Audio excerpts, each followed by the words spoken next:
ಇವತ್ತು ವಿದ್ಯಾನಗರ ಗಣಪತಿ ಬಿಡ್ತಿದ್ದಾರೆ, ಅಲ್ಲಿ ಹೋಗ್ತಾ ಇದೀವಿ. ನಮ್ ಜೊತೆ ನಮ್ಮ ಆಕಾಶ ಇದ್ದಾನೆ, ನಮ್ಮ ಆಕಾಶ ಅವ್ರ ತಮ್ಮ ಪ್ರಜ್ಜು ಇದ್ದಾನೆ. ನೋಡ್ರಿ ಇಲ್ಲಿ ಅಲ್ಲೇ ಗಣಪತಿ ಬಿಡ್ತಿದ್ದಾರೆ. ಲೈಟ್ ನೋಡ್ರಿ ಕಾಣಿಸ್ತೈತಿ, ಲೈಟ್ ಬರ್ತಾ ಐತೆ. ಕ್ಯಾಮ್ರಾದಲ್ಲಿ ಇಲ್ಲಿ ಕಾಣಿಸ್ತಿಲ್ಲ ಅನ್ಸುತ್ತೆ. ದಾಡ್ರಿ ಅಲ್ಲಿ ಹೋಗ್ಬಿಟ್ಟು ರೋಡೇ ಬ್ಲಾಕ್ ಆಗೈತೆ. ದಾಡ್ರಿ ನೋಡ್ರಿ ತೋರಿಸ್ತೀನಿ ಡಿಜೆ. ನೋಡ್ರಿ ಗಾಯ್ಸ್, ಗಾಯ್ಸ್ ಇಲ್ಲಿ ನೋಡ್ರಿ ಇಲ್ಲಿ ಓಪ್ಪ ಅವರು, ಓಪ್ಪ ಬ್ರದರ್ ಗಾಡಿ ಇಲ್ಲೇ ಹಾಕೋಣ ಕಷ. ನಡ್ಕೊಂಡು ಹೋಗ್ತಾ ಇದೀವಿ. ಡಿಜೆ ಸೌಂಡಿಗೆ ಏನು ಕೇಳಿಸ್ತಾನೆ ಇಲ್ಲ. ಪ್ರಜ್ಜು ಅಲ್ಲೋಗಿ ಡ್ಯಾನ್ಸ್ ಆಡ್ಬೇಕು, ಡ್ಯಾನ್ಸ್ ಆಡ್ಬೇಕಂದ್ರೆ ಮಾಡ್ತೀಯಾ? ನೋಡಿ ಗಾಯ್ಸ್, ಪ್ರಜ್ಜು ಡ್ಯಾನ್ಸ್ ಆಡ್ತಾರೆ ಅಂತ ಫುಲ್ ಜೋಶಲ್ಲಿದ್ದಾನೆ.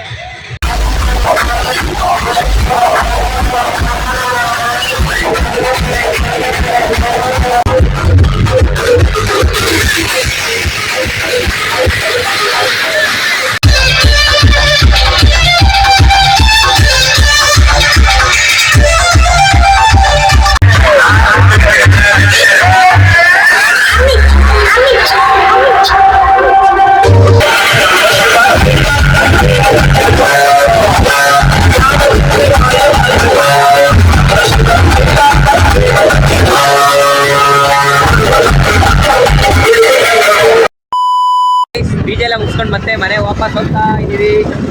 ಗಾಯ್ಸ್ ಎಲ್ಲ ಮುಗಿತು, ಎಲ್ಲ ಮನೆ ವಾಪಸ್ ಹೋಗ್ತಿದೀವಿ. ಹಂಗೆ ಒಂದು ಚಿಪ್ಸ್ ತಿನ್ಕೊಂಡು ಮನೆ ಹೋಗ್ತೀವಿ. ನೆಕ್ಸ್ಟ್ ಬ್ಲಾಗ್ ಸಿಗ್ತೀನಿ ಗಾಯ್ಸ್, ಬಾಯ್.